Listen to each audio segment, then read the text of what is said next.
గురుభ్యో నమ శ్రీ మహాగణాధిపతయ నమ శ్రీ సరస్వత్యై నమ. భక్తులరా, సత్సంగంలో భాగంగా భాగవత మహాపురాణం యథాతథంగా చెప్పుకున్నాం. ఇందులో భాగంగా నిన్నటి వరకు మనం 12 స్కందాల ఈ భాగవతంలో సగం పూర్తి చేసాం. 6 స్కందాలు పూర్తి చేసాం. 7వ స్కందం ఈ రోజున ప్రారంభం చేస్తున్నాం.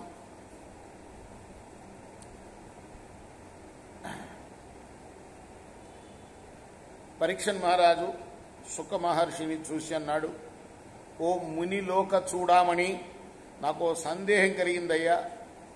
దాన్ని తీర్చగల విజ్ఞాన సంపన్నులు తమరే.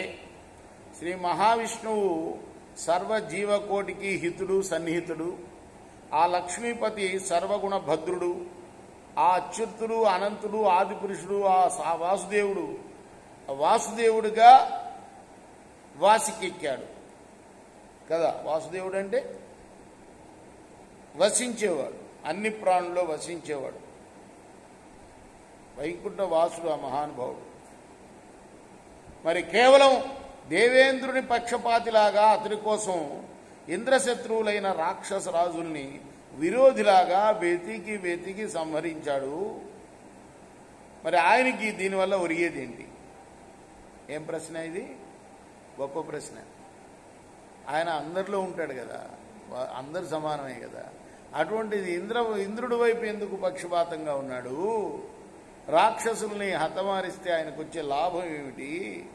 మోక్షాధినేత, సకల వరప్రదాత, త్రిగుణాలకు అతీతుడు అయిన విష్ణువునకు రాక్షసుల వల్ల భయం లేదు, వారి మీద పగ కూడా లేదు. అటువంటి నిత్య నిరంజన మూర్తి అసురులను అంతం చేసి అమరులను ఆదరించడం నాకు వింతగా ఉంది. ఎంత గొప్ప సంశయమో పరీక్షన్ మహారాజుకి. ఈ సంశయాన్ని మీరే నివారించాలి కదా. రాక్షసులను చంపాడంటే ఏం చేస్తున్నాడు? వాళ్ళకి మోక్షం ఇస్తున్నాడు ఆయన. దేవతలకి ఇవ్వట్లా కదా. అంటే మంచి చేస్తున్నాడా చెడు చేస్తున్నాడా కదా. అప్పుడు శుకుడు అన్నాడు, రాజేంద్ర, నీ ప్రశ్న చాలా ఉత్తమోత్తమైనదయ్యా.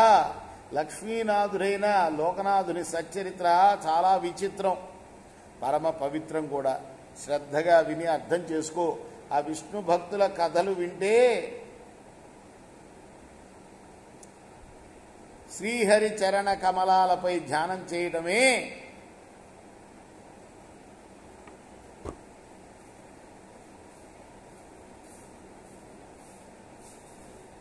ఆ కథలు భక్తి ప్రధానాలు, ముక్తి సాధనాలు. అవి మునీశ్వరుల వల్ల మధురంగా మహనీయంగా వివరించబడ్డాయి. అడిగిన ప్రశ్నకి నేరుగా సమాధానం చెప్పకుండా ఈయన ఏం చెప్తున్నాడు? ఇప్పుడు ఆయన సచ్చరిత్ర పరమ పవిత్రమైందే కానీ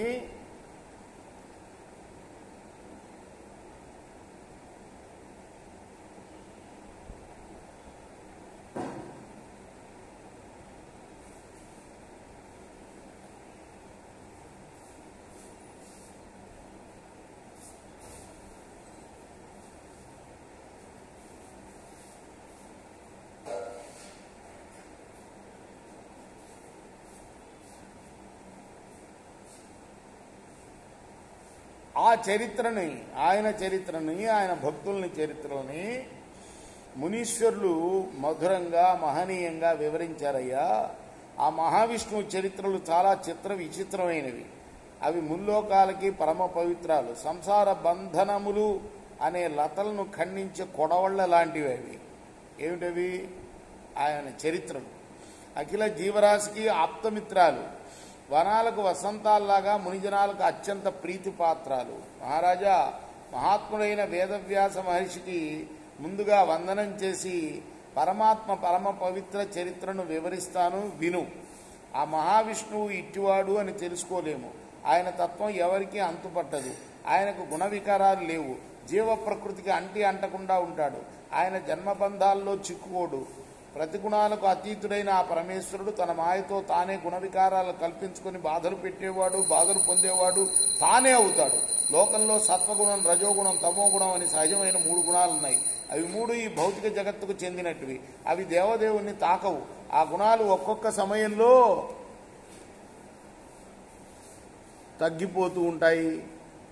మరొక సమయంలో ప్రకోపిస్తూ ఉంటాయి.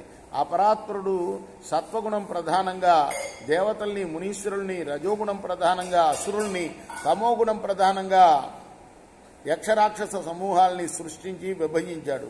ఆ దేవదేవుడే అల్లరి హృదయాల్లో నిలిచినవాడై సత్వరజస్తమో గుణాలను వృద్ధి చేస్తూ ఉంటాడు.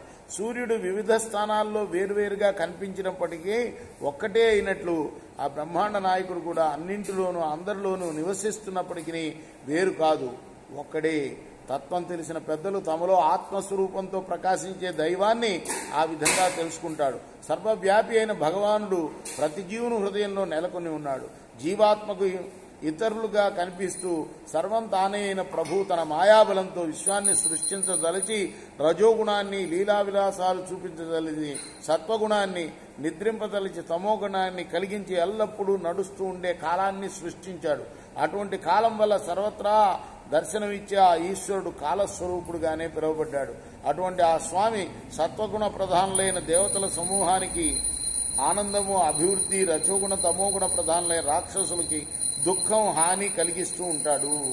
రేపు మనం ఈ తత్వాన్ని కొనసాగిద్దాం. కృష్ణార్పణమస్తు. సాయి కృష్ణార్పణమస్తు. श्री सच्चिदानंद सद्गुरु साईनाथ महाराज की जय।